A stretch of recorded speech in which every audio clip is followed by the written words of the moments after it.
how did Greenland get its name? The nation of Greenland isn't very green. The sun's rays don't shine there for 3 whole months. As a result, it's covered with snow, ice and frost. Then how was the name derived? It started with a Viking named Eric the Red. Eric had many merits. However, there was an underlying problem. He got angry easily. People were scared of him. However, he was married to the niece of a very powerful man. So everybody tried to be nice to him. One day, Eric fought with his neighbor and killed him. His consequent punishment was to leave Iceland. Many stories circulated about a land west of Iceland. But only a fraction of the people in Iceland believed them. Still, Eric wanted to find it.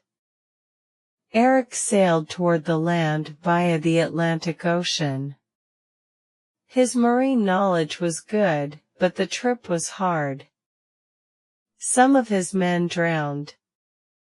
Eric's lieutenant wanted to resign from his position. Others thought about committing suicide. Suddenly, Eric thought he saw something. "I don't believe it," said Eric. "It must be an illusion." But it was no trick, it was the new land. Eric trembled in the cold polar air. He saw that there was ice everywhere. He realized that the ice could keep enemies out. Not even the best navy could invade the new land. He could start a new dynasty in his name. But how could he convince people to live here? "I'll call it Greenland," he said. Eric's plan worked. Within 2 years, over 1,000 people moved to Greenland. In the end, Greenland got its name all because of a trick.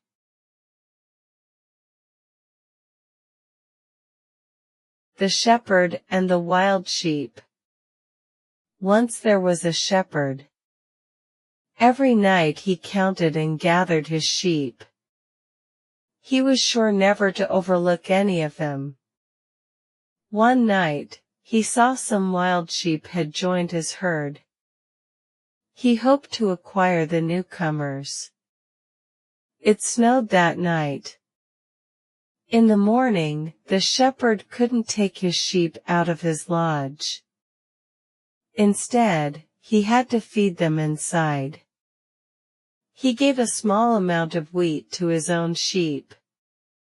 But he gave more of the food to the wild sheep. He thought the extra wheat would discourage them from leaving. It snowed for several days. During that time, the shepherd's sheep ate very little. The wild sheep, however, ate very well. At last, the snow melted, and they ventured outdoors. As soon as he opened the door of his hut, the wild sheep started to run away. "Wait. This is how you repay me? After I treated you so kindly, why do you run away?"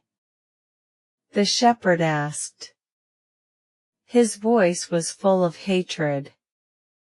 The wild sheep stopped and turned toward the shepherd.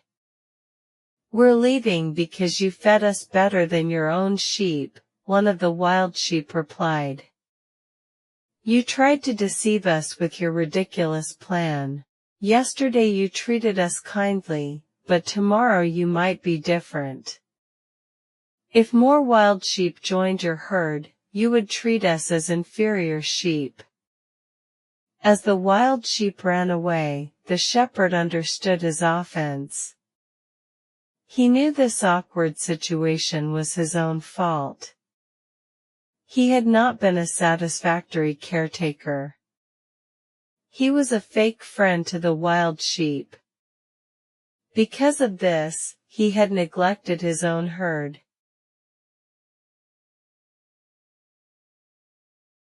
Trick or treat. Many different cultures have had traditions about the dead. People in places like Ireland, China, Egypt, and Mexico believed that souls needed food. They thought the food nourished them on their journey from cemeteries to heaven. People had to put out good things for souls to eat. However, if the food rotted or spoiled, the soul got mad.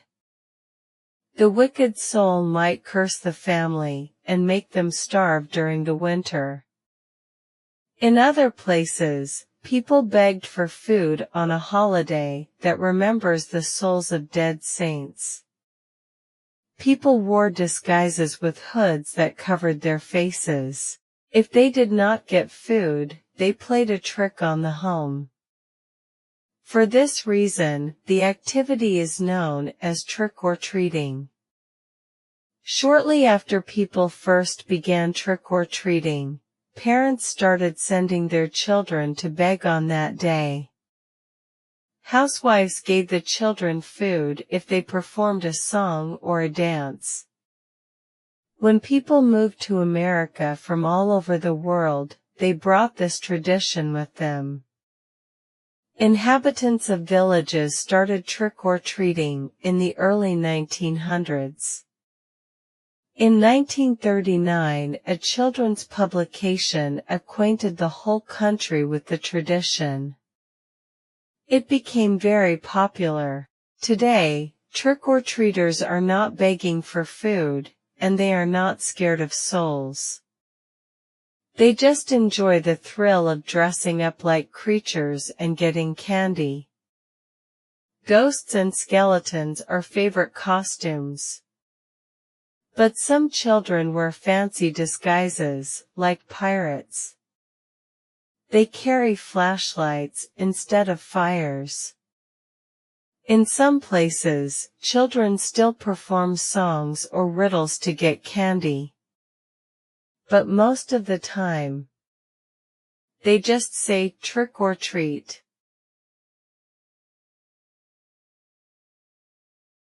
The Senator and the Worm. A rich senator lived in a big house. He had more money than anyone in his district. One day, he was sitting on a chair listening to a radio broadcast. As he listened to the news bulletin, a worm crawled from underneath the chair and onto his head. His cook was in the kitchen, stirring some spaghetti sauce. Suddenly, a cry from the senator alerted him.